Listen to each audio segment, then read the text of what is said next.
Olá, galera! 60 dias de Minutinho Enem. Que tal todos os dias vocês pegarem um pouquinho de tempo da vida de vocês para estudarem 2 questões do Enem por dia? O que vocês acham? Eu acho super legal. Ah, eu também acho top. Até porque a gente vai devagar sempre, né? Uhum. Quem é você? Eu sou a Larissa. Eu já fiz 2 vezes o Enem. E ela foi super bem, gabaritou língua portuguesa, né, povo? E eu sou a professora Valéria. Bora lá. Temos 3 minutos por questão. Então, a primeira questão é: assim que eu vejo que tem texto, eu vou direto na pergunta.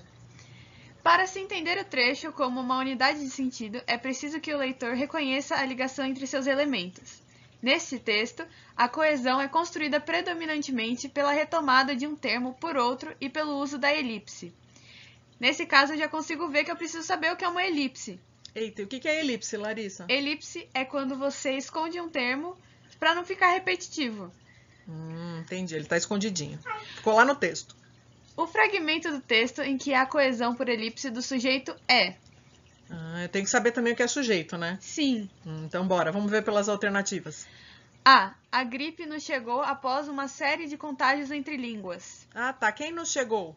A gripe, a palavra gripe. A palavra gripe é o É o sujeito. sujeito. Tá. Partiu da Itália em 1743 a epidemia de gripe. Certo. Quem que partiu da Itália? A epidemia de gripe. Opa, mas espera aí, o sujeito tá em que lugar nessa frase? Nesse caso, a frase está invertida. O Entendi. sujeito está depois do predicado. Houve uma inversão. Ok, seguindo. C.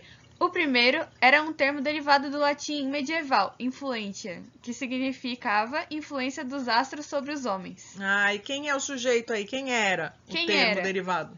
O primeiro E vale o primeiro como sujeito? vale, é como se fosse um pronome. Você tem ele substituindo uma palavra, mas ele aparece, então não conta como uma elipse. Ah, entendi. Ele resgata algum termo que tá lá no texto. Exatamente. Beleza, bora. D. O segundo era apenas a forma nominal do verbo griper. Aí acontece a mesma coisa, né? Uhum. O segundo, o primeiro, é o sujeito da oração. É a mesma coisa. Tá. E. Supõe-se que fizesse referência ao modo violento como o vírus se aposta do organismo infectado. Ah, e aí? Quem fizesse? Nessa frase eu não consigo saber. Supõe-se. Tá Supõe-se. escondido. Tá escondido. Ai, se tá escondido é? Elipse. Oba! Então nós temos nossa resposta, mas para confirmar, vamos voltar no texto. O segundo era apenas a forma nominal do verbo gripper, isso é, agarrar. Supõe-se que fizesse referência ao modo violento, ou seja, ele está fazendo uma referência ao agarrar, que nesse caso está como um substantivo. Tá lá em francês, né, pessoal? É, Entendi. Seguindo? seguindo. Próxima, porque a gente tem 10 minutos por questão. Olha lá. O meu não tem texto, vamos lá. Ou melhor, tem, mas é um gráfico. Em língua portuguesa a gente faz qualquer negócio, né? Uhum. Analisa gráfico, analisa figura, analisa quadro e vai em todas as linguagens. Rápido, responde. A figura a seguir trata-se da taxa de desocupação no Brasil, ou seja, a proporção de pessoas desocupadas em relação à população economicamente ativa de uma determinada região em um recorte de tempo.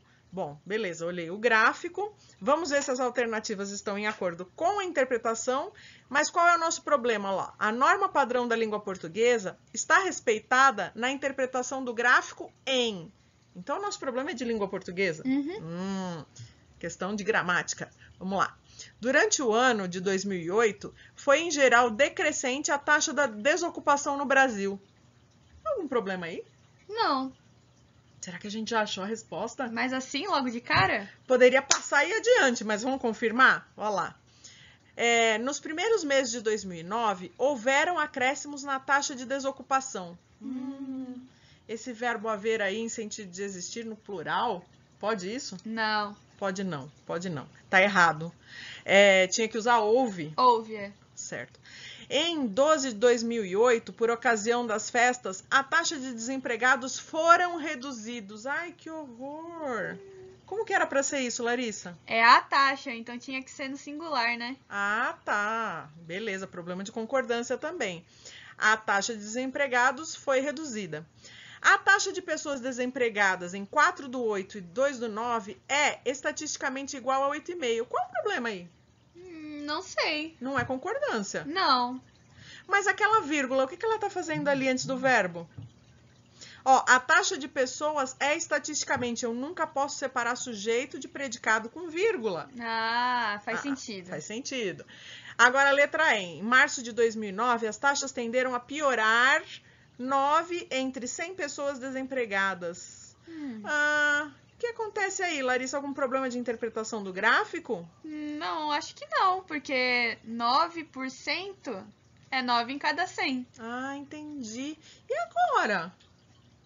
Tem duas respostas? Será? Não! Olha um probleminha ali. A piorar. Eu não vou usar crase diante da palavra piorar. Ela não é feminina. Eu não posso usar crase diante de verbo, diante de palavra masculina. Nunca. Então, vamos estar atentos a isso. É bem facinho de observar. Ó, a palavra nem é um substantivo feminino, não vai ter crase. Ok? Beleza, pessoal? Amanhã estaremos aqui. 60 dias!